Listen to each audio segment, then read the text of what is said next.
News. इस वक्त हूँ लखनऊ राजधानी में।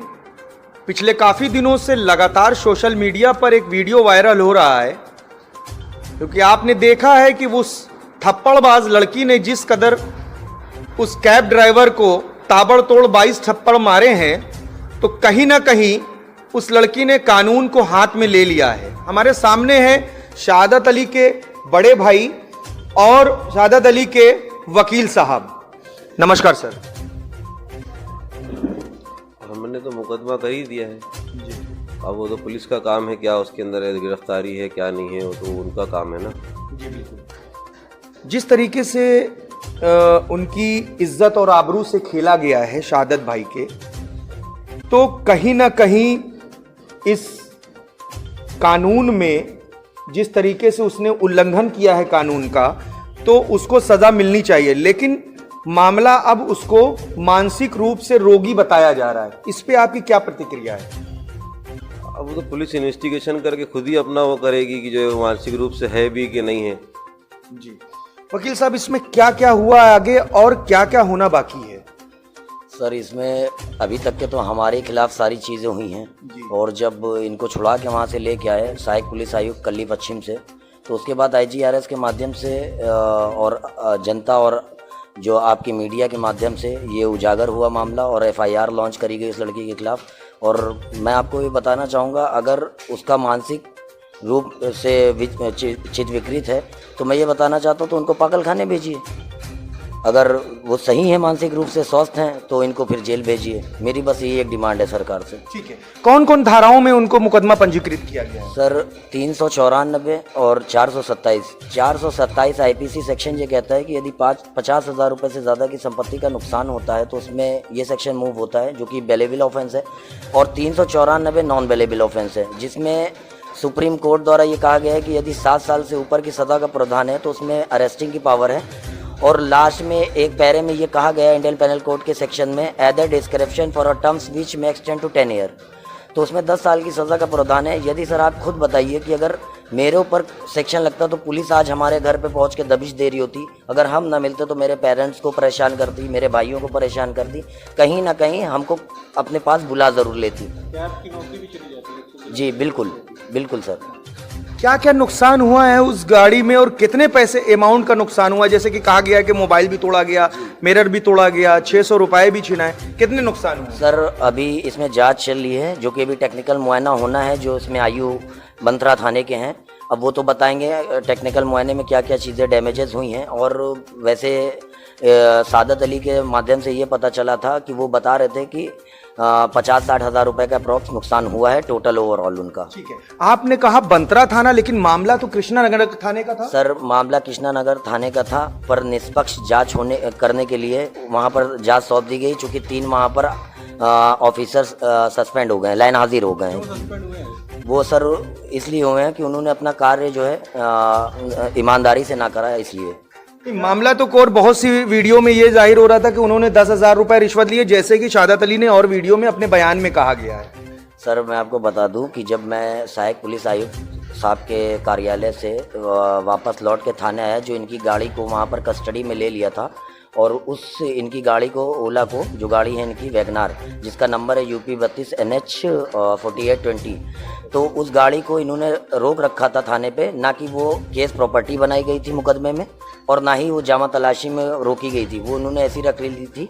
तो जब जाके वहाँ पर बीट इंचार्ज हैं हिरेन सिंह साहब, तो हिरेन सिंह साहब से मैंने खुद पर्सनली ये बात करी कि सर आप गाड़ी छोड़ दीजिए, क्योंकि लड़का भी 24 घंटे से ज़्यादा हो चुके थे, घर से फ़ोन भी आ रहे थे इनके भाइयों के नंबर पे। फ़ोन जब हमको मिल सकता है तो क्या सर गाड़ी नहीं दी जा सकती है? गाड़ी तो हमारी GD पे चली नहीं थी। तो उसके बाद उन्होंने कहा कि ऐसा ये कॉमर्शियल गाड़ी है, और कॉमर्शियल गाड़ी आप यदि कोर्ट से छुड़ाएंगे तो आपके कम से कम 20 से 30 हज़ार रुपये अप्रॉक्स खर्चा होंगे। तो कहने लगे कि कम से कम आप हमको 10 से 15 हज़ार रुपये हमको दीजिए। किस चीज़ का? गाड़ी छोड़ने के। नहीं, रसीद उसकी देते या इलीगल? कुछ नहीं, इलीगल तरह से, अवैध रूप से जो है, मतलब एक तरह से आप ये कह लीजिए कि वो घूसखोरी वाला मामला था उनका। सर ये बात ओपन ऐसे हुई कि जब शहादत पे भी थी तो उसने आप ही के चैनल के माध्यम से ये बात उठाई और अपने प्रथम सूचना रिपोर्ट जो लॉन्च करी गई उसमें भी हिरेन सिंह साहब का जिक्र किया गया, क्योंकि उन्होंने IGRS में अपनी इस बात को, अपनी पूरी प्योर सच्ची घटना को वहाँ मेंशन करा। लेकिन इंस्पेक्टर महेश दुबे का ये कहना है कि मैंने रिपोर्ट इसमें दाखिल कर दी है। उनका भी ये कहना था कि हाँ वहाँ पर 10,000 रुपये लिए गए। सर 10,000 रुपये लिए गए हैं और उनका भी थोड़ा सा स्वभाव समझ में नहीं आया, क्योंकि ये मौके पर वहाँ पर थे जब इनको सुबह मॉर्निंग में 10 बजे बुलाया जाता है इंस्पेक्टर महोदय के द्वारा, तो इनसे बहुत गलत तरह से इनसे व्यवहार करा जाता है, अपशब्द बोले जाते हैं और ये भी कहा जाता है उनके माध्यम से कि तुम्हें जेल भेज दिया जाएगा, तुम्हारे पर हज़ारों सेक्शन लगा दिए जाएंगे। अगर एक चीज़ ये बताइए सर, अगर वो सही होते तो आज वो थाने पे होते, वो लाइन हाजिर क्यों होते? ये तो दुनिया जान रही है, जनता जान रही है, मीडिया जान रही है सर। मतलब कहीं ना कहीं पुलिस के आला अधिकारियों ने इस पर संज्ञान लेते हुए कड़ी कार्रवाई जी, यहाँ पर लखनऊ कमिश्नर महोदय ने इस पे स्वतः संज्ञान लेते हुए और इसमें जो DCP उधर के हैं उस क्षेत्र सिन्हा साहब तो उन्होंने अपना पुलिस पे जो सवालिया चिन्ह लगे थे उसके लिए उन्होंने इस पे एक्शन लिया और उनको तत्काल प्रभाव से तीनों ऑफिसर्स को लाइन हाजिर करा और ये साबित करा कि लखनऊ की पुलिस आपके हक में है और जो सच है उसका साथ देगी। ये घटना अगर किसी आम आदमी के साथ होती तो अब तक वो जेल में होता। तो जाहिर है लेकिन कोई लड़की क्या किसी पॉलिटिकल पार्टी से रिलेटेड क्या इसकी वजह से? सर जैसा कि मैं आप लोगों से बता दूं कि मैंने अन्य और चैनलों के माध्यम से YouTube पे भी मैंने देखा, तो उसमें लड़की के स्क्रीनशॉट्स वगैरह हैं जो उनके फेसबुक अकाउंट के लिए गए हैं, वो मेंशन है, वो चल रहे हैं। तो उसमें ये था कि वो BJP की पार्टी की मेंबर हैं और उनकी मदर, शायद मैंने ये देखा था कि उनकी मदर का भी एक फ़ोटो मुलायम सिंह यादव साहब के साथ हैगा। तो शायद कहीं ना कहीं वो इसमें पॉलिटिकल इशू बना रही हैं, क्योंकि ये सर पॉलिटिकल रूप दे रही हैं। पर ऐसा मुझे लगता है कि ये जो है एक पॉलिटिकल कार्ड खेला जा रहा है, इनके ये खेल रही हैं। आप शहादत के भाई हैं, घर में माहौल कैसा है इस वक्त? लोग मतलब क्या फील कर रहे हैं आप लोग? घटना चूंकि बहुत क्षुब्ध करने देने वाली है। घटना यही है कि घर में सब अभी नॉर्मल हो गए हैं और बस यही कहा जा रहा है कि लड़की को अरेस्ट अभी तक के क्यों नहीं कर रहे हैं इंस्पेक्टर लोग। जी शहादत की शादी हुई है, जी उसकी शादी हो गई, 2 बच्चे हैं उनके। बच्चों को भी पता होगा पूरी घटना के बारे में। बच्चे छोटे हैं, एक बड़े हैं, उनको तो घटना तो पता ही है।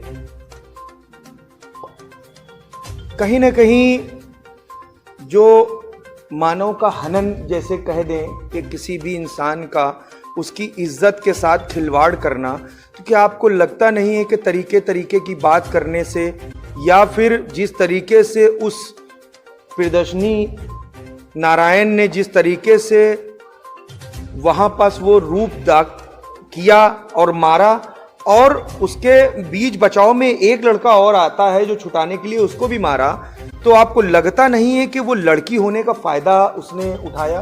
लड़की होने का वो फायदा तो उठा ही नहीं है। अभी यही कोई लड़का होता तो फौरन उनको अरेस्ट कर लिया जाता। उसने मीडिया में कहा था कि 300 मीटर तक घसीट के मारा। नहीं, ऐसा कुछ भी नहीं हुआ था, भाई ने ऐसा कुछ भी नहीं किया। अगर मारा होता तो सामने आता ना। एक बयान हो रहा था कि वो 2 साल से ऐसे पीछा किया जा रहा है, उनको मारा जा रहा है। हम उन्हें जानते ही नहीं है अभी तक, तो कैसे मारा जाए? आपका घर और उनके घर की दूरी कितनी है? करीब 15 किलोमीटर है यहाँ से। उनका कृष्णा नगर में आता है और आपका लखनऊ पुराने लखनऊ में आता है। ठीक है। एक बयान उनका ये भी आया है कि जब वहां से थाने ले जाया गया तो 100-150 लोग शहादत के आ गए और उनके पर हमला कर दिया, जिनमें उन्होंने